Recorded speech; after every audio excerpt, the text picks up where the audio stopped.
Greetings, everyone. Pete Pardo here from Sea of Tranquility. Welcome to another episode of In the Prog Seat. It's Tuesday night. We have another album study for you here today. And before we turn it over to the master of ceremonies, Chuck Alvarez, for this episode, let me introduce everybody here on the panel. Chuck Alvarez from New York City, from upstate New York. Eric Porter, the twin terrorists from Chicago, and they're sitting right next to each other in the Zoom today. George Lemay and Louis Nasser. We got the professor of Prague, who's out of Facebook jail, thank God. Ken Golden. And from the great state of Pennsylvania, Chad Hutchinson. What's up, everybody? How you doing? Good evening. Good evening from soon-to-be snowy New York City. Yes, indeed. Yes, indeed. We were just chatting off air. Again, I know this airs about a week before we actually, or this tapes a week before we air it, but here in this part of the East Coast, in like the New York area, we've had like no snow all winter. So Chuck and I haven't seen anything. And now that it's almost March, now it's all coming. So Eric's had a little bit, and I know Ken's had a little bit here and there. And I know the guys have had plenty. We got nothing. You've got nothing here either. Okay. Oh, same. Nothing in PA either. All right. So we had a little rain before. That's about it. Anthony got a little bit before, but we haven't had anything here. Yeah. But Anthony is like Eeyore. He has his own little snow cloud. It's kind of weird. The East Coast with Philly is kind of like to the west of Philly. Usually gets the snow, and then to my side, the Jersey side, rain. It's a little mild, usually a little milder, and then it kind of moves up north. So like Trenton gets hammered, and it heads up towards you guys. Yeah. Hey, Luis, would that be Elias of Snow Hillo? I don't know. I think that's just global warming, which is almost as shitty as Elias. I thought there was no such thing as global warming. Yeah, I know. It's one of these things that I make up when I'm jerking off, but nonetheless, it's coming, and it's already here. It's already a bitch. There you go. All right. So as we do in these album study shows, we've all been given the homework by Chuck. We've been listening to this album, whether we know it well or whether we're just kind of hearing it for the first time. We've been listening to it for a couple of weeks. That album happens to be Home by Procol Harum, and I'm going to turn it over to Chuck to drive this entire episode. So Chuck, take it away, my friend. Good evening, all over here. What's that? I wanted to just talk about a band. I know it probably might have surprised a few over here, and so because you rarely ever hear about Procol Harum. I was kind of shocked that I didn't pick them when we were doing the P's on our albums for the album lettering. And then I just thought about this band, Procol Harum. It's been around for quite a bit, and so since 1967. They were a band that most people know them for The Whitest Shade of Pale. And then they're also known for the live version of Conquistador. But then when you truly think about it, no one really knows much about them. The debut album, named Procol Harum, didn't feature A Whitest Shade of Pale on it. I think that was the practice with a lot of UK bands back then. The single wound up being extremely popular, but it wasn't on the actual album itself. The album is outstanding. You listen to that album, and so it has 5 great songs on it, but then I think that the whole entire album is pretty good for a debut. In my opinion, their second album, Shine On Brightly, is their best album. It contains forgive me. You got to forgive me for that. And so, in Hell Twas the Night. Transatlantic cover. I always get that song out of screen. Always. What? I'm sorry. As a Mexican here, can one of you English speakers tell me just what the fuck that means? Well, what it is that it's basically the first. There's I think 5 different stanzas in this suite, and it's basically the first words. I think the first word in each of the stanzas in. And then then it's held, and then 12 in and I. So this album, it's an outstanding. I think this is their best album. It's the album where people people think of Procol Harum, they think of once again this Baroque sounding band, the band that was proto symphonic. But Robin Trower had a big role in this band. When you thought that he was going to be Hackett, but he wasn't. He had a very big role in this band. You heard his guitar on a lot of the songs over here, and so. But once again, he's just one of these guys that happened to play very well with this band. Then you have A Salty Dog, the title track, another great song, perhaps their best song, wasn't on that track on that album as well. What's the Salty Dog? In my opinion, and so it's probably just me saying, and so as a fan of Procol Harum, I think it's their most overrated album. And the reason why I say that is because of the last two songs. When you have somebody that sings as great as the late Guy Brooker, and then you have Crucifixion Lane being sung by Robin Trower and A Pilgrim Promise by Matthew Fisher, not good. So I love Robin Trower to death, but he should never be behind the microphone. Never. No. When you hear those two songs, it actually bogs down the album. The album is great, and then until those two songs come on.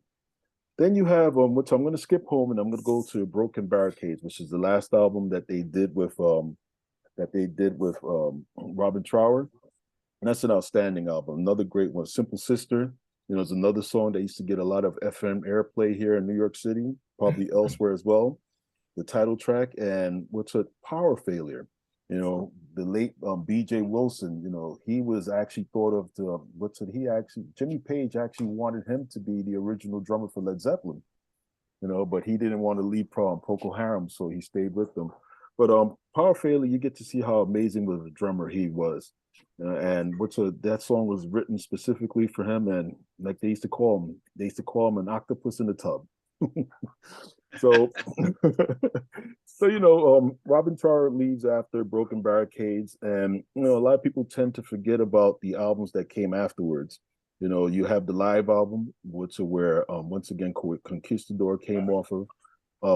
Then you have the first album with the great Mick Graham on guitar, and on guitar. And that album is just as in my opinion, I think it's their most underrated album. For the title track, Grand Hotel, and Fires. I don't know if anybody's ever heard the track on Fires, which Burnt Brightly is an amazing track too. Then you have like I said, everything else from here is underrated as well. Then you have Exotic Fruits, which is another great album. And Ninth is, I think, another underrated album. And then their last album, their last, I forgot the name of their last album. I have it over here, but I don't want to get too much into it. But their last album, in 1977, happens to be perhaps their most weakest album. It's not a bad album, but it's their most weakest because you could see that in comparison to the bands that they influenced, and then also you have to think about the times in 1977 where the punk movement was coming along, and so it was time to go on, and they just broke up the band from that point onward. But the album that we're going to talk about is their fourth album. Happens to be my favorite of them all, which is Home. Home. It's an album that when people usually talk about the album, they usually thank you very much.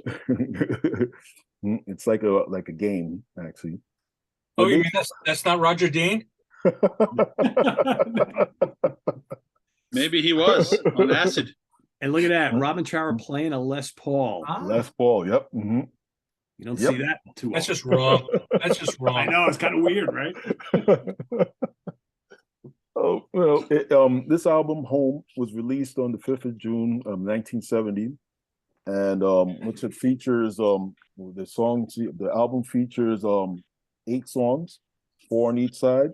It starts off with the blistering Whiskey Train, and then it becomes quite morose. A lot of the lyrics, if not most of the lyrics, were written by Keith Reed. And if anybody knows about Keith Reed, he is a child of Holocaust survivors.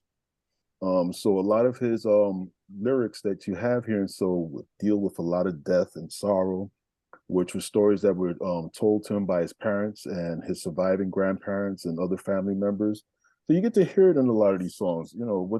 Procol Harum, when you think about them, they're kind of, their lyrics are always quite morose. And this album, from here onward, and so these 8 songs, in my opinion, it's the only album by them, so which I think every single song outside of their second album, which are just amazing. So just want to turn this over to you guys and see what you all felt about it, see if you feel about it and what your feelings are on it.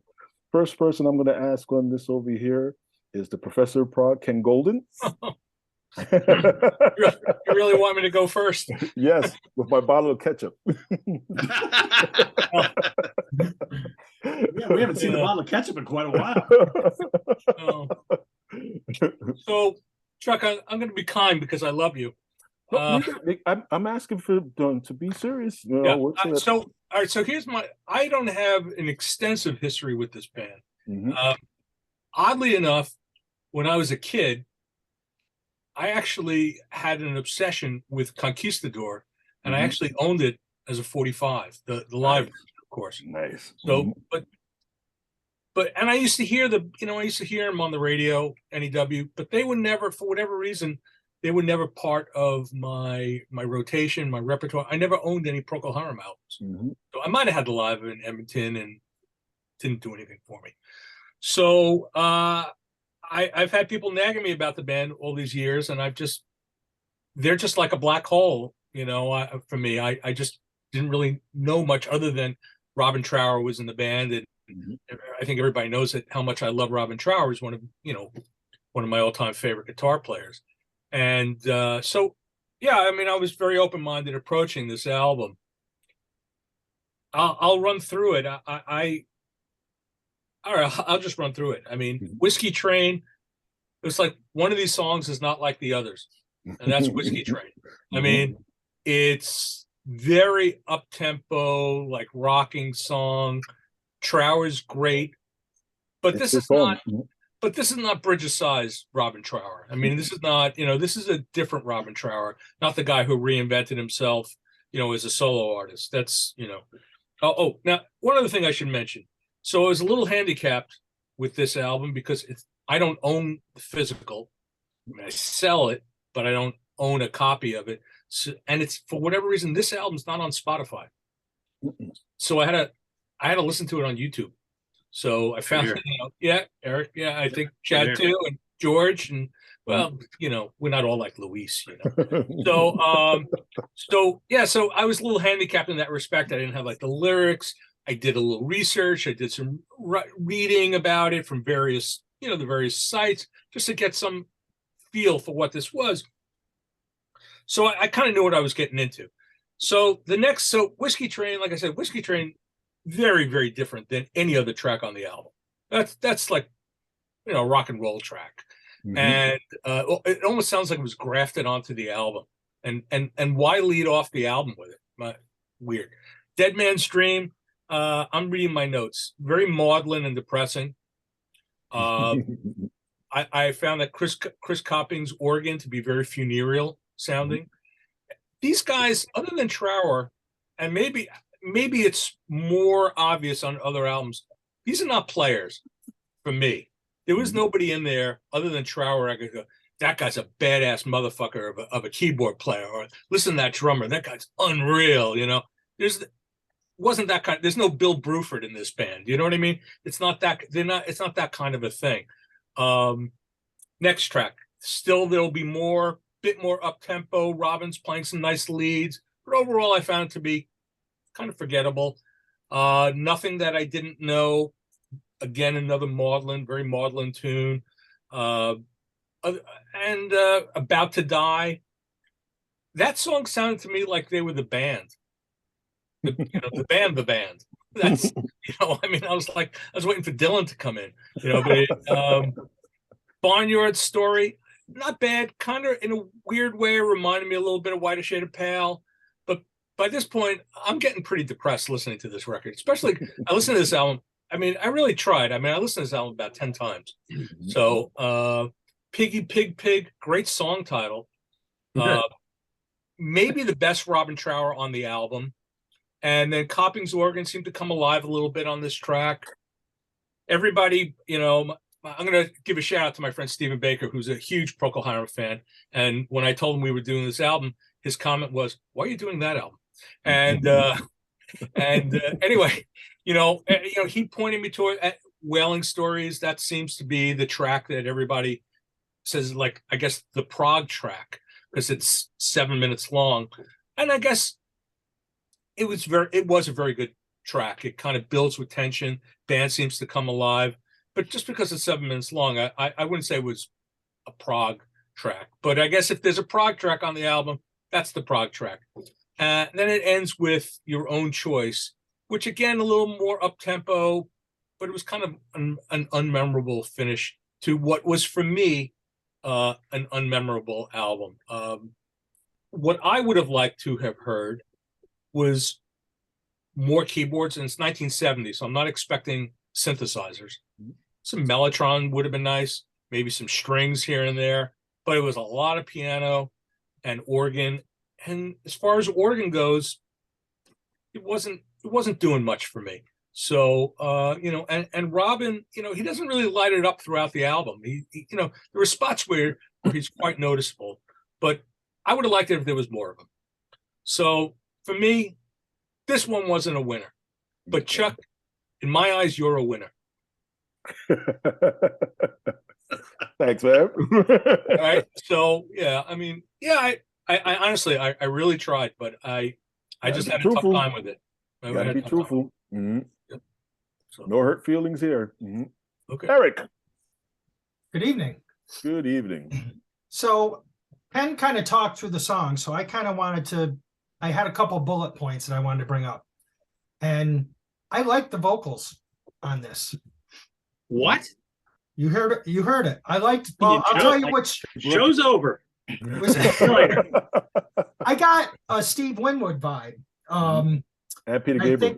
I think it was About to Die where you have the harmony. Is that the one with the harmony vocals? Yes. I Light really a like candle, that. all the kingdom come. Mm-hmm. And I like the vocals on it. So, but a couple of the points I wanted to make was kind of like what Ken said. I have no Procol Harum in my collection. Whiter Shade of Pale, Salty Dog, maybe some. And I heard Lynn say this the other night, and then Pete's going, I think you know more songs than you do.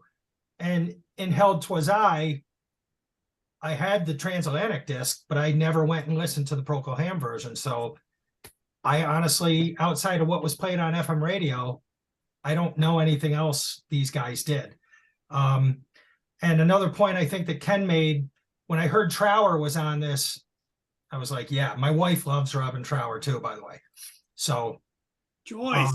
But Nice. I kind of thought same thing that Ken said. He's kind of, not pushed down, but he's there. But I would have liked to have heard more Trower on this. And I don't know, did he break out when he went out on his own? Like, did he all of a sudden become this other entity that he wasn't at this time? I don't know. Like, I don't know why. The following album, Broken Barricades. Okay. Is where he really Broken Barricades stretches was the out. most guitar-oriented Mhm. album, and he was just like, all right, this is what I want to do. So yeah. Gotcha. It's very obvious that Eric's wife is the brains of the outfit. Yeah, always. And It's very clear to me. the sequencing. She's standing in front of him with a rifle. Yeah, right.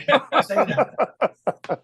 And I thought the sequencing, I don't know how, I guess how you would have sequenced this album any different, but it was like Whiskey Train, then a downer, then mid-tempo, then a down, like I felt like I couldn't get things going because it was just varied, I guess. Or maybe it's like you've got something that's kind of rocky and then something melancholy, and that's kind of how the whole thing went. But About to Die, I really like. There's some nice growly organ in that. I like the harmony vocal. So does Brooker do both?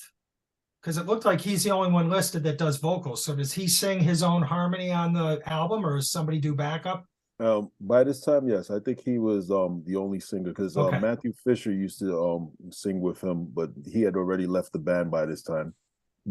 Chuck, But I got okay, I'm sorry. I got a Winwood vibe from that, and maybe even a couple other spots. But that was one of the things. Whiskey Train, like Ken said, I was kind of digging that. You got that nice riff and Trower doing some stuff. The one thing that I think annoyed me was Nothing I Didn't Know. I thought the drums really ruined that track.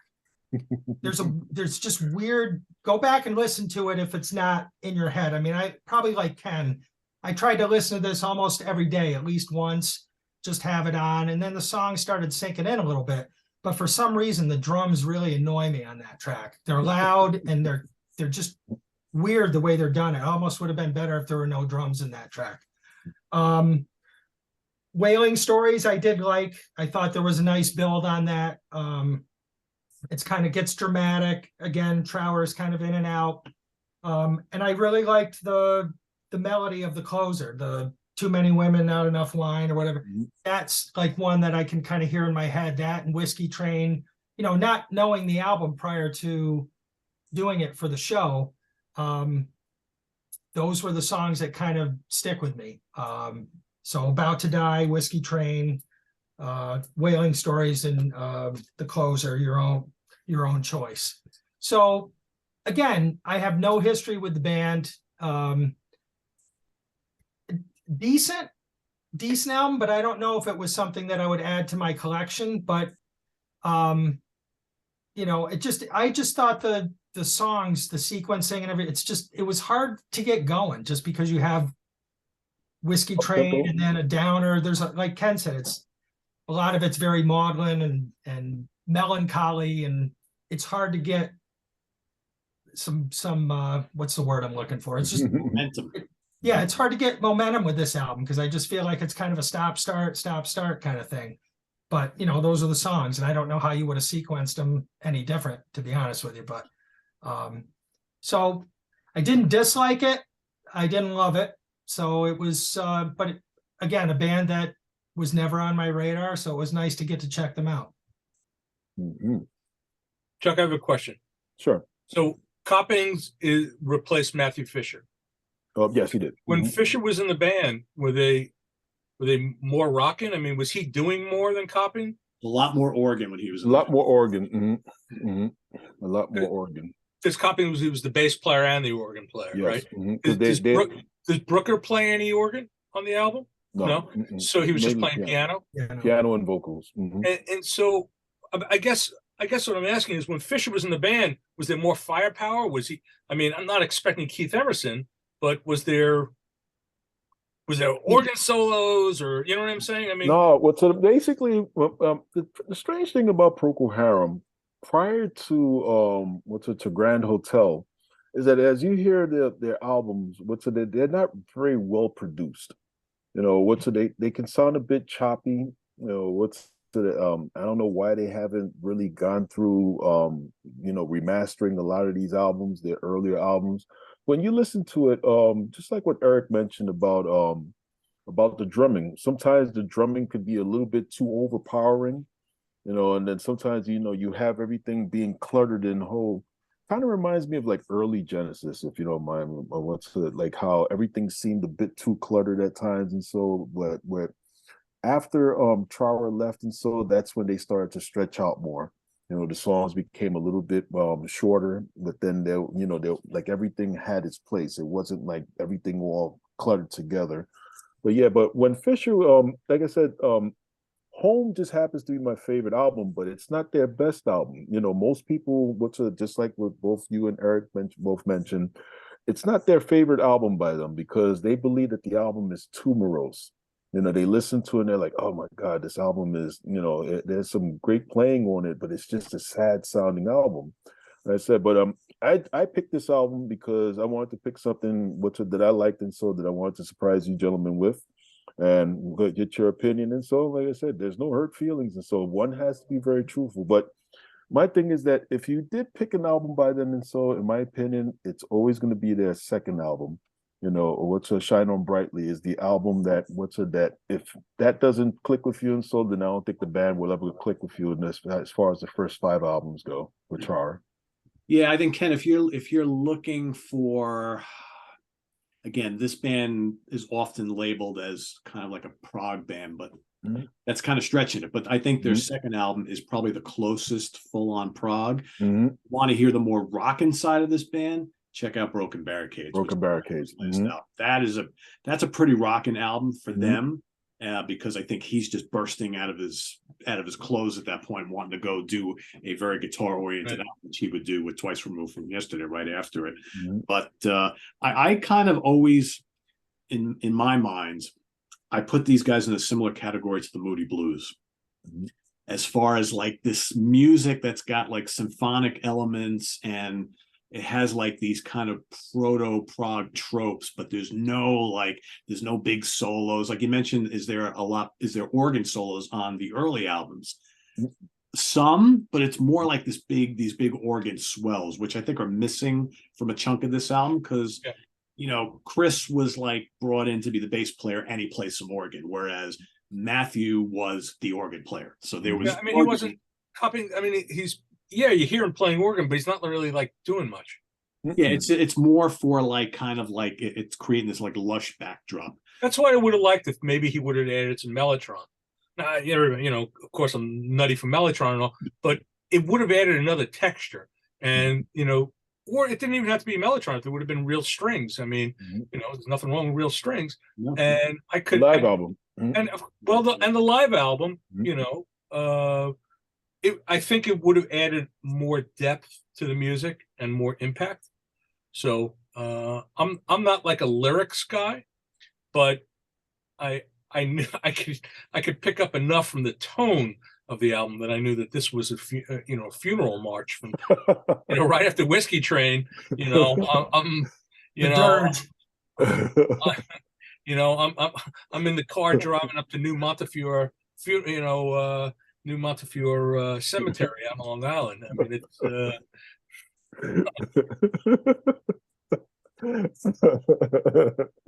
oh man.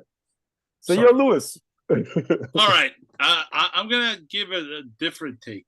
The first thing I want to say is that prior to this assignment, I had never heard anything by Procol Harum, nor did I own any other albums.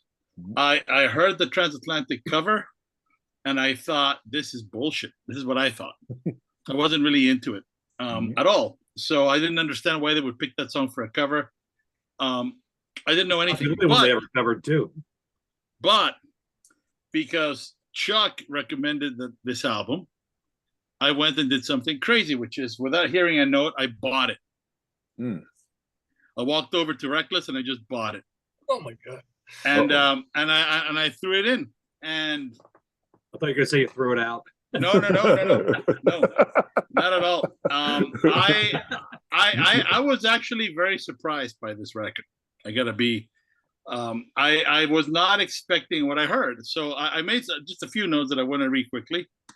The first track is a blues rock song.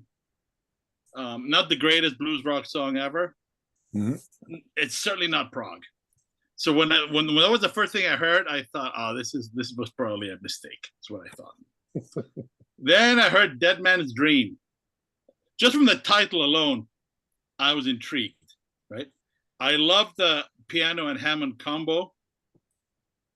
And one thing that I really liked about this band that grabbed me very quickly is precisely the thing that Eric didn't like. I like the fact that they don't give a shit about canonical pacing.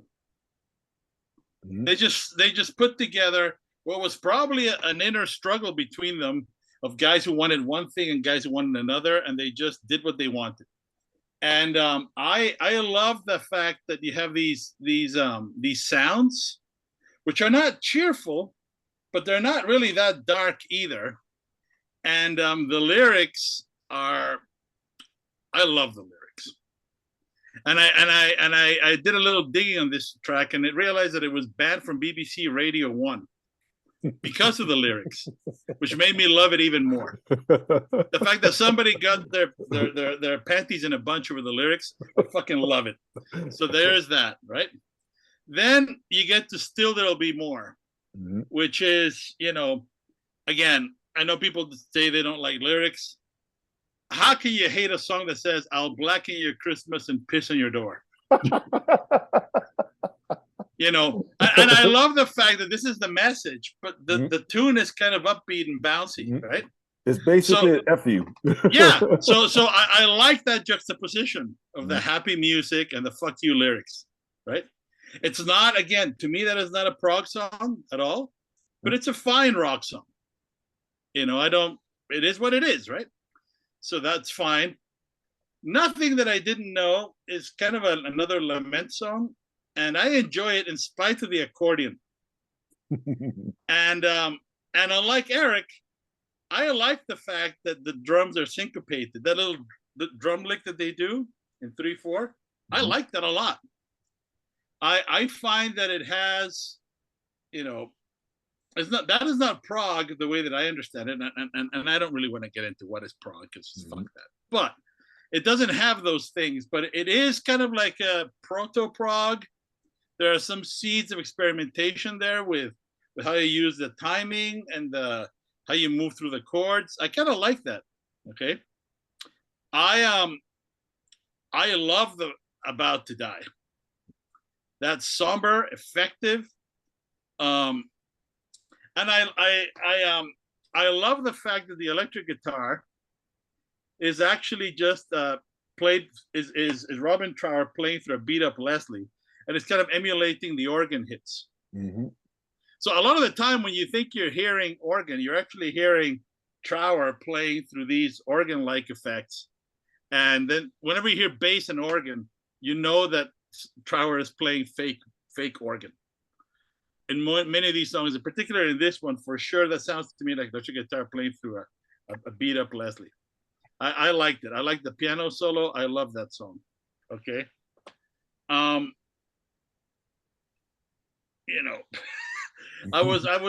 next one, Barnyard Story, is another song about death, which I have no problem with. Death, mortality, I'm all for it.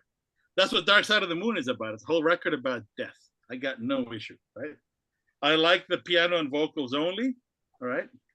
I was reading about it, and apparently, by the way, I did not know that there was a guy who was not a member just writing lyrics. I thought that was very funny. Like there's an antithesis of everybody who says I don't give a shit about the lyrics. Well, guess what? Here's a fucking lyricist, and he's guy number 5, right? Hey, Pete Sinfield made a career out of it. I was That's just what I'm gonna saying. So I think that's pretty funny. something. That's pretty funny, right?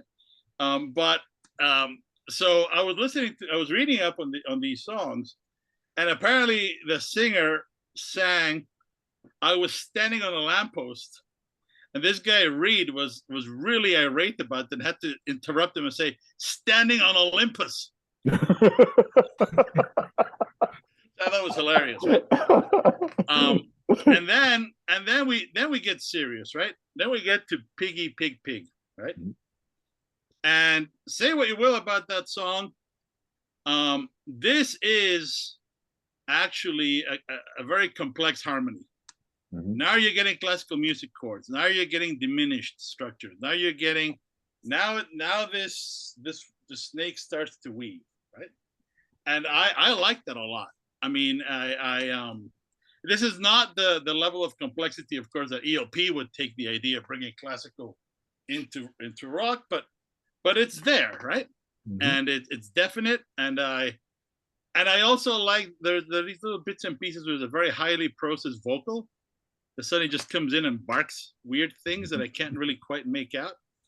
But the whole vibe of the album is just so weird that I really enjoyed it. And for 1970, I thought, yeah, this is pretty cool, right? I mean, of course, it's impossible for me to hear it and not. It's not a timeless record. It sounds dated, right? But it was one of the originals. I just happened to have never known about it, but it was cool that way. And then you get to Wailing Stories, and now we're talking, right? That is truly, the powerhouse of this record. And I'll say this, I love Robin Trower myself, but here is a basic rule that most people don't know, but it's true. If you want a guitar player to turn down, right, give them sheet music. If it's a blues guitarist, give him a complex harmony. Because if the chords keep shifting, you can't keep playing your boxy licks. You're fucked. And I think that's what happened to Trower with this record. There's a lot of little places that the music is snaking around, and he can't do his thing, right? That's not his jam, right? Which is why he's very sedate, because he doesn't know what the fuck to do, right? He's starting out. So I think that's what happened there. I love that song, okay? But that chord progression is certainly the kiss of death for any blues guitarist, right? This one, to me, is totally prog. I don't really care about the length of the song because, you know, that's not for me prog. But it's the way it's constructed and the intention is all about experimentation. It's all about trying to bring things that are apparently disparate and blending them, right, in the rock format. So I love that song. And I was a little bit disappointed by Your Own Choice. That's almost like the obligatory, well, I guess, you know, we've brought people to the brink of death. Now let's sort of revive them with this thing. And I don't think it was necessary. I think that had they left it off with Wailing Stories, that would have been fantastic, right?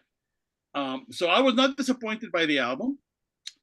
I want to thank you, Chuck, because now I'm going to start exploring this band that I didn't know anything about, and that Transatlantic did not inspire me to explore, right? But this record did. This record was exactly lyrically and melodically the sort of shit that I like. I don't need a cue. I don't want somebody to tell me, now you must be happy. Fuck you. I will decide if I'm happy or not. And I like this a lot. It's not a prog record, but it is definitely a really good record to me, right? It just, again, it's not a showcase for anybody's chops, but it is in that way, like you said, it does remind me of Genesis in the sense that Genesis was primarily a songwriting powerhouse that later got like really powerful players like Phil Collins and Steve Hackett, but they're mostly just writers, right? And these guys are not, in my opinion, at the level of Genesis, but they were doing some interesting things in this record.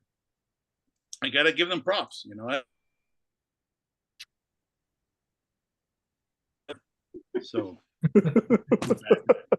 You kind of froze there for like 20 seconds. Like, well, it's fortunate because I was just cutting a giant fart. But I'm just saying that I didn't know much about them, but I will investigate them. Great, So Luis and Eric make me look like the bad guy already. No, everybody knows you're the bad guy. Your next order is going to take 2 weeks. Oh man, I'm shipping everything to you medium out. oh man, thanks But again. I was surprised. I dug it. You know, I when I first heard Whiskey Train, I thought I'm gonna hate this one. That's my least favorite song in the whole. That's a Trower song, actually. Sorry, Robin Trower. Oh That man, song Don't say sorry to Robin. Say sorry to Eric's wife and to me. Well, I'm sorry, Eric's wife. To you, you're a big boy. You can deal. All right. I get it. Sir Chad. I'm gonna have to bring it back down a notch, unfortunately. Yeah, hey, that's what we're here for. Yeah, it's so I had heard Whiter Shade of Pale, I had heard Conquistador, heard the Transatlantic cover, I heard a version of Whiter Shade of Pale covered by guitarist Mark Bonilla, which I thought was an improvement on the song. And it always had that sort of, like Ken used a good word for it, that sort of funeral-ish kind of feel to it with the chord changes. And so that combined with what I read about this album, that they were trying to kind of get back to an earlier song or earlier R&B sound or whatever on this album. I don't know about the R&B part, but getting back to an earlier sound, I kind of had an idea what maybe I was going to be in for sonically. And honestly, I felt like I got that. I felt like a lot of the songs had very similar chord changes and feel to Whiter Shade of Pale. Like I could hear that same organ doing sort of the same changes, just in different places in different ways on the different songs. With like Ken, I'm not as much of a lyric guy, but enough popped out on this. But I was like, my God, this guy keeps singing about death. So I went and I did look at the lyrics and I'm like, all right. So the way they grouped it was Whiskey Train and then 8 songs about death or dying or pissing on Christmas trees or whatever the hell it is. So yeah, so when the lyrics actually pop out at me and I'm like, ooh, like it kind of hit me funny. It didn't draw me in like it draws Mr. Morose Louis Nasser into songs. The darker it is, the closer it gets. Universe Zero. There you go. Well, that one, I agree with you with that one. Yeah. But like Whiskey Train, yeah, it's a blues rock song, and it's Trower, but boy, is it repetitive. Holy shit, it's 4 minutes of the same freaking riff. Mm-hmm. And then, you know, then it obviously takes a 180 and it's all this melancholy, morose death stuff for the next 40 minutes or whatever it is. There were a couple of things I liked here and there. I didn't like the spoken lyrics on a couple of them. I'm just never a fan of spoken lyrics. If you're singing a song, sing the fucking lyrics. You don't need to talk. Sing it. Just sing it. Agreed. So, like, Still There'll Be More. You know, it had a decent kind of vibe to it. A lot of wrath in the lyrics, and then the Christmas and piss on your door stuff. You know, not my thing. Not my thing. And yeah, I kept hearing these chord changes that reminded me of Whiter Shade of Pale. I was like, yes, it just reminded me. That's what I thought I was going to get from Procol Harum, and that's what I'm getting from Procol Harum. Geez, Piggy Pig Pig again. I guess it used to be called Wash Yourself. I wish I would have kept that title. But I also did like the guitar solo in that. I thought Robin Trower's solo in that one was good. I agree with the other guys that Wailing Stories was the best song on the album. It drew the most, you know, my attention the most. A lot of good changes, big orchestral outro, sort of a mini epic kind of thing. Again, I don't care about the length, but it did have like a lot more. It had more changes and kind of kept my interest. In Your Own Choice, I thought it was nice enough. And it's funny when Luis was talking, the song got kind of happy. I knew he was going to hate it. If you listen to the lyrics, it's a cheerful song with depressing lyrics. So you gotta, it's one or the other. And you know, it's a nice enough song to end the album. And then for me, they throw in a freaking harmonica, which I can't stand. So that was out. I'm done. So yeah, it's not an album that I would add to my collection. I'm glad to listen to it and experience it. But you know, it does sound dated. It's too morose for me. It's sort of samey in the organ, the organ themes from what I've heard from them before, and it's just not maybe quite enough of a player's album for me. I like a little bit more going on. So, and I thought, Pete, I never thought about it before, but putting them and the Moody Blues in a similar category is very interesting. I do like the Moody Blues a lot more than I do Procol Harum, but yeah, there's a lot of Moody Blues songs that kind of fit in a sort of a atmospheric blah category, you know, if you think about their entire catalog. But keeping with Procol Harum, thanks, Chuck, but no thanks. Not for me. That's fine, man. Mm-hmm. I think Ken made a really astute observation, really. Mm-hmm. Not that I'm surprised, because the man, in spite of everything he tries, he's not an idiot. I think that had they produced it differently, had they actually really taken the sadness more seriously, it would have made the music better. But these guys have like this undercurrent of jokiness. It's like almost like a Monty Python thing. Like, well, yeah, you know, if it was more dramatic in its sadness. Yeah. So that is true. I think that is true. They just couldn't commit to it completely, and that's to the detriment of the album. But I still really respect it. I love the lyrics. I love the ideas. I just wish they had been executed differently, like Ken said. I think that is true. Mm-hmm. Yeah. Thank you, Chad. George and Asher. I think I have the least experience with these guys. Like, I know Whiter Shade of Pale and I knew that Transatlantic cover, but I didn't connect them to the band name. So I know really nothing. And I didn't know Robin Trower was in this band. So I knew nothing coming into this. Whiskey Train, it's got the, like everybody said, it's an outlier. It's got that some cool, like, stinging guitar work, tasteful Frank Marino-ish kind of thing going on. That's a decent tune. I'm not the biggest blues rock guy, but the way it stands out from the rest of the album is probably a plus for it. And you got Dead Man's Dream, this a little bit creepy and intense. I'm not sure what to make of that tune. a lot of this is impenetrable for me. I found even with repeated listens, I couldn't quite get friendly with it. Still, there'd be more. That's pulsating a little bit, maybe a touch derivative, but probably one of the songs I liked more than most of it.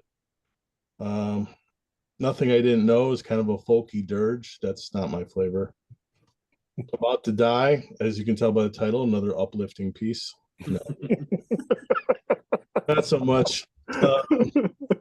Barnyard Story for me is the nadir of the album. This is like this is a major skipper with the church organ and the sad vocals. That tune didn't do it for me. A little bounce back with Piggy Pig Pig. That's a thumper. I think that's one of the better tunes here. Wailing Stories, the mini epic. It's got that cool trudging riff in the middle that kind of builds up. I like that. Overall, this song was kind of being the grower of the album for me. Each spin, I'd be like, oh, you know what? Looking forward to that song as it comes up. The Closer, Your Own Choice. Little harmonica line for Pete on the back half of that one. I'm with Pete and Chad. Reading, harmonica for me is like nails on a chalkboard. Overall, I think the production's pretty good for the era. It's dead sounding, but I've heard a lot worse from 1970.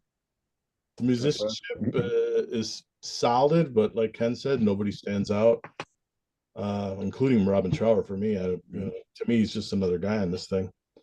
But yeah, the mood is mostly grim here. There's 2 or 3 songs that aren't in the grim mode, but I would agree with Lewis if they leaned into that. Like there's a lot of grim metal bands that I like, but they really lean into it and they accentuate it with the heaviness and with other aspects.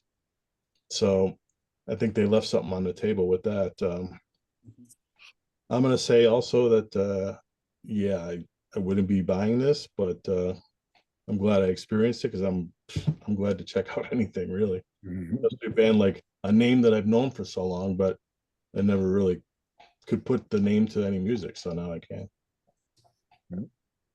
Same. Well, Sir Pete, up to you, my man. All right.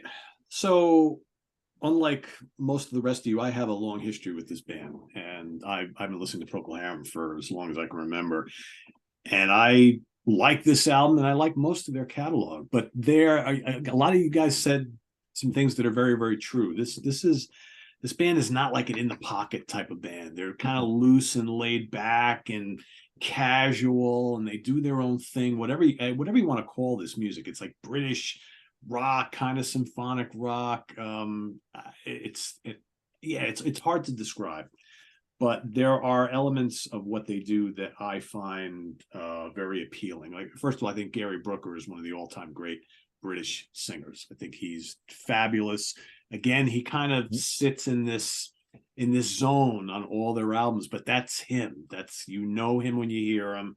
I really like that. I think this album is missing Matthew Fisher's organ, because I think Chris Copping is fine for what he does on here, but I think it's almost like they brought him in to play bass and, he plays some organ too, so we need that element in this band, so do your thing.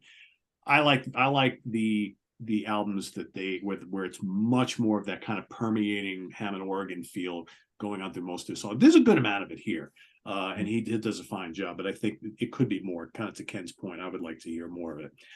This is one of the 2 albums where I think you get to hear Robin Trower more. You don't hear him enough, but I think once you, for the guys who don't really know their albums all that well, if you listen to the albums that came before this one, you hear even less of him. What he does is fine when he comes out, but it's almost like they keep him hidden in a cage and say, okay, because I think, I don't remember which one of you made the comment that, like, there's not a lot of guitar work coming out, not a lot of riffs, not a lot of whatever. So it's almost like when it's his moment, I think Lewis mentioned, like during Wailing Stories, it's like he's lost in the shuffle there because it's not really his thing doing that style of song. But when he does come out to play, you're like, oh, okay, pretty cool. Like on Wailing Stories, I mean, there's an amazing solo on there from him, but through the rest of the song, while the rest of the band is doing all these little things, he's kind of like, where is it? Exactly. Oh. Well, I mean, I'm a massive Robin Trower fan. I've been listening to Robin Trower since I was like, Same. I love Robin Trower. So for me, I think Whiskey Train completely kicks ass. I love Whiskey Train. I know it's repetitive. I know it's not really like the rest of the stuff on the album, but I like that busy drum and I love the riff. I love the more aggressive vocals from Brooker. I wish the whole album was like that. But if you like Whiskey Train, listen to Broken Barricades, because Broken Barricades, I think, is where they gave Trower a little bit more leeway. And then he enjoyed that so much. He's like, all right, guys, see ya. Pete, I think part of my expectations were, being very familiar with Trower through the 70s and 80s, I was expecting more of that. No. Me too. Yeah, No. Me too. No. the whole kind of Hendrixy thing No. creeps out a little bit on Broken Barricades, Mhm. not on this album yet. No. Yeah. It's like he reinvented himself as a solo artist. Oh, for sure. Yeah, Mhm. for sure. Because he was able to stretch out. He had a lot of moments on a lot of songs that I mentioned beforehand. Like Surtees. Another great solo by him, and so. But you listen to Trower and Procol Harum, and then you listen to like his first 6, 7 albums, and so it's like the tale of two different guitarists. He sounds nothing like he did as a solo artist. So the expectation, sadly, upon going into that, for anybody that thought that you were going to hear Robin Trower like just smoke on there, and so, that that just wasn't his thing, because he was still within the confines of the band, which was basically Gary Brooker and Keith Reed, well, as the lyricist. So while they were very much influenced by R&B, they were also influenced by the blues. They also were influenced by classical music and Baroque music. But Trower, although he was childhood friends with most of the guys in the band at that time, and so he just seems like he needed to just go out on his own in order for him to realize how fantastic of a guitarist that he is. And with Procol Harum, it's Broken Barricades where you get to hear, even like probably just a little bit more of what he would become as a solo artist. And to put it into historical perspective, so when this album came out, Hendrix was still alive. Yep. And it's been said, or I think from himself, that he didn't really get moved by the music of Jimi Hendrix until after Jimmy died. Yep. So I showed this picture before. So he was still playing a Les Paul during this time. So it was not till after Hendrix passed away that he was so moved by, I guess, for whatever reason, I think that's when he really heavily started getting into Hendrix's music, switched to Stratocasters, and then all of a sudden that kind of permeated everything he did. And then he was like, I got to go out on my own, because that's kind of like what I want to do, that style of psychedelic hard rock music or whatever. So the thing that I think is an unfair knock against Robin is that he's a Hendrix clone. No, really is. In my opinion, I don't think he is. I don't think he is. I don't hear that.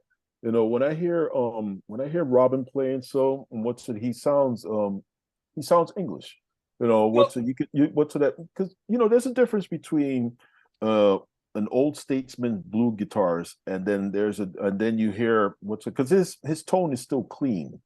When you listen to like a statesman bluesman, so their guitar tones are usually very dirty, and so not to say that it's bad, but it's very very organically dirty.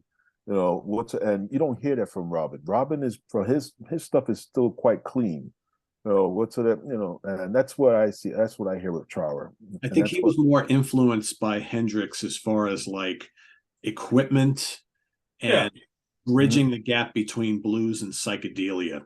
And There's like similarity and Univibe and all that sort of thing. Precisely. The Univibe, the phaser. I'm going to do what he does type of thing. The similarity in tone, but I mean, not in terms of, I don't even think I would say in terms of actual playing, or, I mean, to me, Hendrix was far more experimental. Oh, yeah. I mean, Jimmy was inventing this stuff. I mean, he was making it up as he was going along, but Robin, I mean, they're both playing the Stratocaster. So there's that, there's that foundation that the two of them have in common. And yeah, there's similarities, but in terms of actual playing, I don't hear it. No, If you compare them, you will notice that Trower has a lot more gain in his guitar, which is why he has to play it so cleanly. He has to be very deliberate in his motions, right? Jimi Hendrix was a little bit more attacking it, a little more percussive, a little more intuitive, and you can hear that too, right? He had no issue with feedback that was completely wild, whereas with Trower, the feedback is part of a carefully dialed sound, So that is, and that's not a knock on him at all. It's just I think they're totally different. I mean, superficially, yeah, they both have a Strat. So fucking what, right? I don't. Then you have like a Frank Marino, and so another guy. What's that? Who's considered like a Jimi Hendrix clone, and so that doesn't sound like either one of them. But doesn't Marino play a Gibson? SG, yeah. With the big SG, right? Like Frank. I think Frank took a little of the funky edge from Jimmy, whereas I don't think Robin did all that much of that. A little bit, especially early on.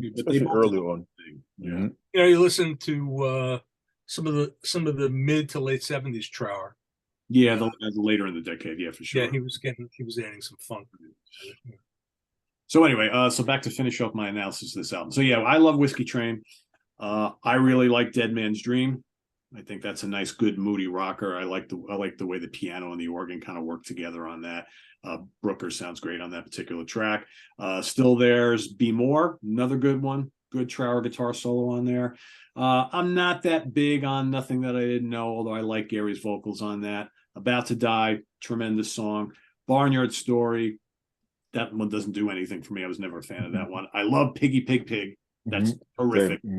That's a nice jamming kind of psychedelic song. I think Robin's solo is great on that. I love the swirling organ. Tremendous. Wailing Stories. We've all said how much we like that one. I like that one quite a bit. A lot of drama, a lot of power on that one. I really think that's good. And I agree. I don't know who said it. I think it was Lewis. That should have ended this album. Yep. That's like the epic, that the statement's like, okay, that's home right there. Because I don't like Your Own Choice at all. I'm not a big, to me, it's like Procol Harum doing like a little kind of piano boogie type of thing, and the harmonica just makes my ears bleed. I listened to that song. I think of Twilight Zone. There's an episode of Twilight Zone where there's a guy going to heaven and you hear like the harmonica playing. You're like, oh, fuck, here we go. Yeah. They should have ended side one with Whiskey Train and open side two with Your Own Choice. That makes a lot of sense, Ken. Yeah, that makes a lot of sense. So overall, to me, I think this is a fun, enjoyable album from them. It is easily a top 5 Procol Harum album for me. It may even be like number 4. I mean, I like Shine On Brightly and Broken Barricades the most. I think that some of the albums that came after Trower left, after Broken Barricades, are really strong as well. Very. For me, is probably maybe album number 4 for me. Maybe it's somewhere between 3 and 5. I mean, with me, the Procol Harum albums for the most part are really solid, and some of them are all solid kind of equally, if that makes any sense. Is it prog? I mean, that's obviously not the question for us here on this channel or this show, because we could be here all night talking about whether Procol Harum are prog or not. To me, not really, but there are prog moments. It's more, to me, Procol Harum are more a classy, majestic blues pop psych band who have symphonic elements and little adventurous experimental moments and whatnot. But I really like this album. I'm glad Chuck picked it, because what other YouTube channel is going to do an analysis of Procol Harum-Home, right? They're going to pick the first album, the second album, right? We'll see, Pete. I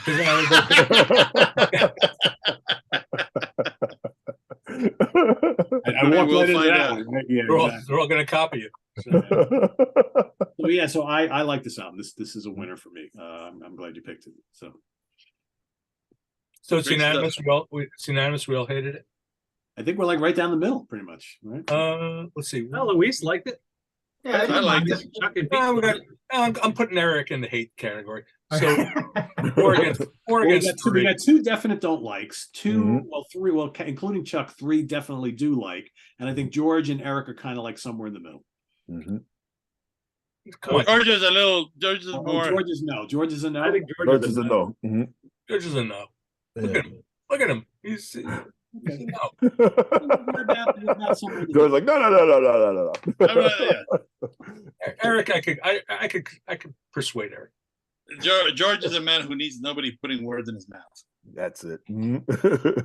Eric can be pulled in either direction, I think. There you go. So I would say for Eric, go listen to Broken Barricades. Yeah. Let me change All your right. mind about this band. Lewis, also Broken Barricades, but I would say the first two, Shine On Brightly, you have to listen to. I think you really like. But I think I'm gonna start investigating for sure. So Shine On Brightly, is that where I should go? yeah, that Grand Hotel Right. is a lot of fun. Grand Hotel is an Broken awesome Barricades album. is the more rockin' album. There was one that used to get a lot of airplay in New York. Was it Something Magic? That's the last album. It had like a side. Didn't have like a sidelong track on it. That's the last album. It's a good album, but you could see the cracks falling apart. And so that's the last album that they did in 1977 until Prodigal Stranger in I think 93, I think, if I'm not mistaken. Prodigal Strangers. And that was like a reunion album, right? Yeah. Kind of Not a good album. Kinda Not a good album. We'll say the last one they did before Brooker died is pretty good. Oh, that was an excellent album. Yeah, I forget the title of it, but that's pretty good. I'm just trying to. Once again, we talk about the guitarist, Mick Graham. The guy is an amazing guitarist, man. If you get to hear some of this stuff live, like there's a lot of stuff from the 70s and from like the mid 70s with him playing on it. He just kicks ass, man. But people when they talk about it, and so they also think about they always think about Robin Trower, and then for a slight brief moment, David Ball, who played on the live album. And then some people just wanted to just kill him, so he got out the band right away afterwards. Why? There's some issues going on there, so and he just wound up leaving after that. Mm-hmm. Yeah, Novum is their last album. That was 20. That was a good album. Yeah, that's pretty good. I kind of like that. That was good stuff. And yeah, I would also say Salty Dog is a pretty strong album too. Mm-hmm. They're really. I don't know if they have any true stinkers for me anyway. No. Most of them are pretty good. I would recommend most of them. All right, I will begin to investigate. Cool. Good All choice. right, question. Bruce Lorden Trower, thumbs up or thumbs down? Thumbs up. Big thumbs up, right? Strong thumbs up. The first album. Yeah. First album. Yep, first album. Mm-hmm. Truce is okay, but the first BLT is amazing. Yep. Yeah. Horrible album cover. Yeah, I don't like that album cover. It was funny. I was thinking about that album today. I was just thinking about that album. Did you ever do a ranking the Trower albums? Oh yeah. Way back. Yeah, they're hard to find. Robin Trower albums? Especially the like 80s and 90s ones. Yeah, I have some of them. Yeah, the earlier ones are pretty easy to get. I think the albums he did. I think that the albums he's done in like the last 10, 15 years are actually quite good. I'm not a fan of his singing. No, that's the problem I have. But there were the albums that he did. The albums are good. The music is good.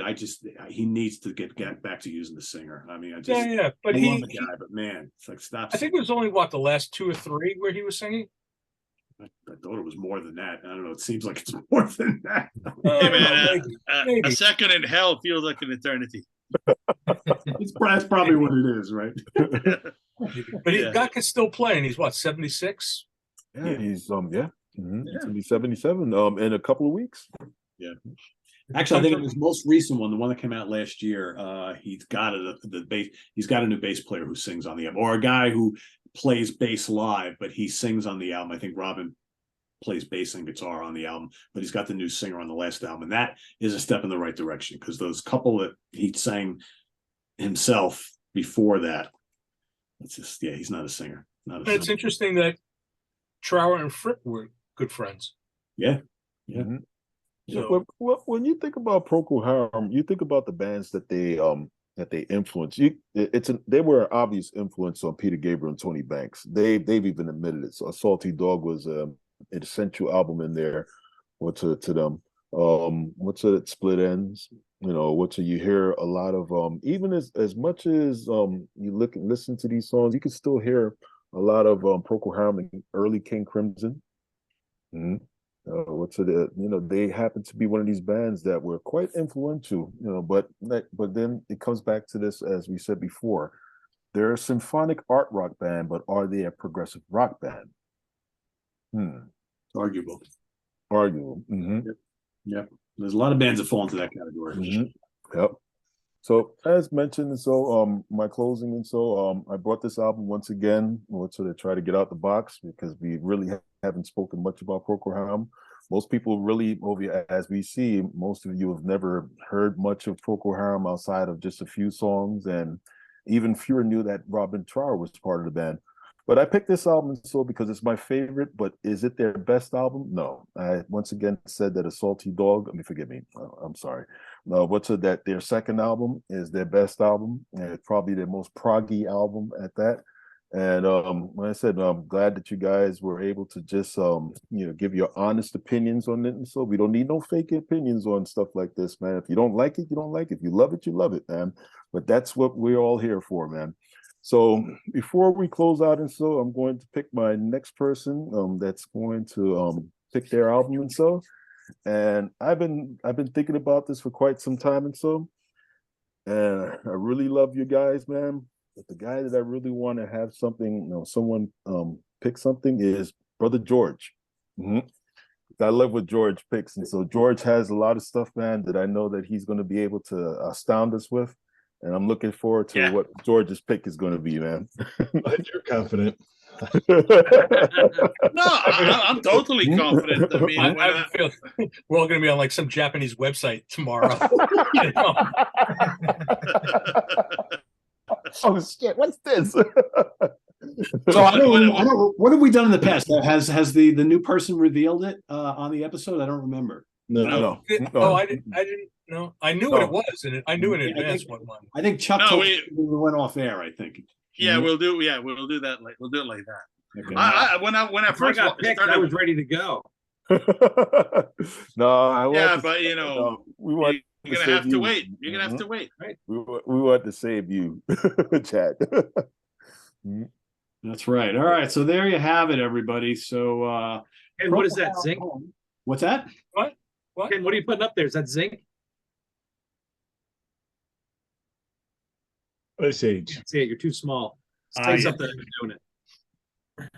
Ice Age. March 10th. Oh. Shameless promotion. I got it. Yeah, it's a promo now.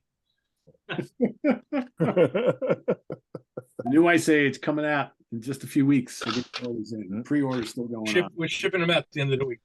Cool. There you go. And hopefully, if you're watching this, you've seen my review of it here on the channel. I gave it a 2 thumbs way up, so go check it out. If you're a progressive metal fan, I think you got to have it. It's really, really good. So next up here on In the Prog Seat, the big crossover special with the Hudson Valley Squares. So that will be happening on the 13th of March. So we'll be doing the big. Well, actually, we'll be doing double duty that night. So that we'll have the crossover that'll air on the 13th of March, and then the following week we will have the next episode of In the Prog Seat, which will be George's show. So that'll be coming at you. We got a whole bunch of other topics that we'll be covering too in the weeks to come. So we've got a bunch of things lined up. Ken and I are going to be doing a primer for Latin rock. That's coming up also in the not too distant future, and whoever else here wants to join us for that. So there's lots of homework to do on that one. We've got a couple other topics here lined up. So lots happening here on In the Prog Seat. So stay tuned for all of it, and visit us on the web at www.seatranquility.org. We're on Facebook. We're on YouTube all together. All the damn time. Big thanks to Chuck for driving this show. You did a fantastic job, my friend. Thanks, so sir. for Chuck Alvarez, Eric Porter, Ken Golden, Louis Nasser, George Lemay, and Chad Hutchinson, and Anthony Ferraro, wherever he might be tonight. See you all next time here on In the Prog Seat. Take care.